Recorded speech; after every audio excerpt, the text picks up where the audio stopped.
Wana Simba wanazidi kufanya maboresho makubwa ndani ya kikosi chao, kuingiza baadhi ya wachezaji wazuri ambao wanaamini kuna kitu cha ziada ambacho wanazidi kutengeneza na kuongeza katika upande wa timu yao.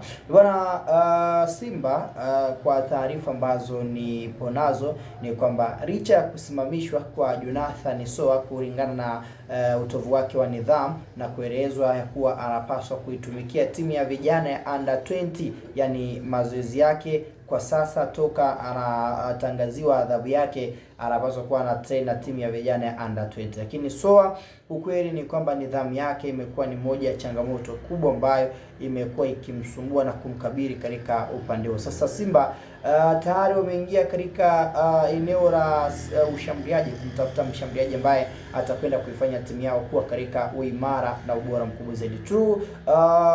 Yule ambaye anasema Simba haijawa bora kwenye safu ya ushambuliaji, binafsi this season naungana na wewe, kwa sababu ukitazama Simba Sports Club baadhi ya michezo wameshindwa kupata matokeo mazuri kufuatia kutokuwa na washambuliaji wenye uwezo mkubwa wa kuifanya timu kuwa katika uimara mkubwa zaidi. Jonathan Soa ndiye aliyekuwa chaguo la kwanza na ndiye aliyetegemewa kufanya makubwa, lakini utovu wake wa nidhamu ndio ambao umekuja kuiponza Simba Sports Club within this very season. So Simba anamhitaji mshambuliaji mwingine ambaye atakuwa na uwezo mkubwa wa kuhakikisha kwamba anaitengeneza timu yao inakuwa katika sehemu ya ustadi, ubora na weledi wa mengi zaidi yaliyotukuka. Tumi kuna taarifa niliyoipata kutokea Rwanda, lakini pia taarifa kutokea ndani ya kikosi cha kuna Simba.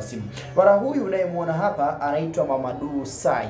Huyu Mamadou Sai tunao, unaweza ukasema ni kijana mdogo tu mwenye uwezo mkubwa ambaye tunaweza tukasema Mamadou nao ukitazama umri wake ni miaka 25, tarehe 12 alizaliwa tarehe 10 ya mwezi wa 12 mwaka 2000. So for now tunasema ana umri wa miaka 25 na moja sasa ambao amekuwa na top performance ya hali ya juu katika upande wa tari. Kafunga mabao 11 katika ligi kuu ya pale nchini Rwanda, akitumikia timu ya APR au unaweza ukaita APR, moja ya timu ambayo imekuwa na ushindani mkubwa na performance nzuri zaidi kwenye ligi kuu ya pale nchini Rwanda. Mamadou Sai ni raia wa Mauritania, ndiko ambako anatokea. Nadhani hili jina la Mamadou Sai sio mara ya kwanza wana Simba mnarisikia. Kwenye dirisha dogo lililopita Simba moja ya wachezaji ambao ilihitaji kuongeza kwenye kikosi chao alikuwa ni Mamadou Sai, lakini dakika za jioni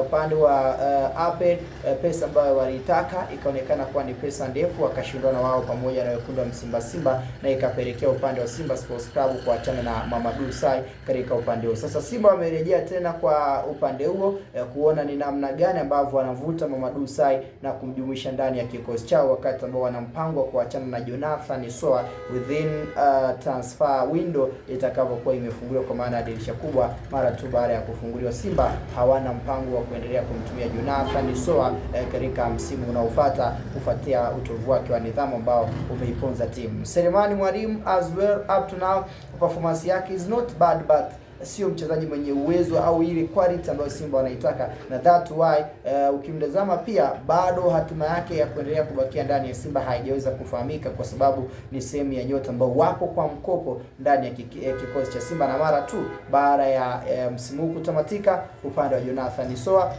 Simba wanaweza kuachana naye, lakini pia upande wa Selemani Mwalimu ni mmoja wa ambao bado hatima yake haijaweza kufahamika katika sehemu moja au sehemu nyingine zaidi. So Simba wanamtazama Mamadou Sai kama chaguo la kwanza na mmoja sababu wanaamini kuna kitu cha ziada anakuja kugain na kuongeza pia katika nafasi hiyo. To you, what is your comment? Nini maoni yako? Nini mtazamo wako kulingana na hichi ambacho mnyama mwituni amekuja nacho katika nafasi hiyo? Maoni yako ni muhimu, lakini pia usahau kusubscribe. Hii ni Sky Media, sehemu ambayo tunakupatia na kuhakikisha kwamba taarifa zote unazipata kwa uredi na ubora mkubwa zaidi, na haswa taarifa hizi za kiusajili. Kikosi cha Simba na Mamadou Sai hivi sasa ni moja ya biashara ambayo ipo mezani. To you, what is your comment na nini kile ambacho unakitazama katika nafasi hiyo? Usajili wa Mamadou Sai, mshambuliaji namba 9 anayekuja kuondoa ukame wa mabao ndani ya Simba na kuchukua mikoba ya Jonathan Soa ambaye Simba wanaachana naye within this very season.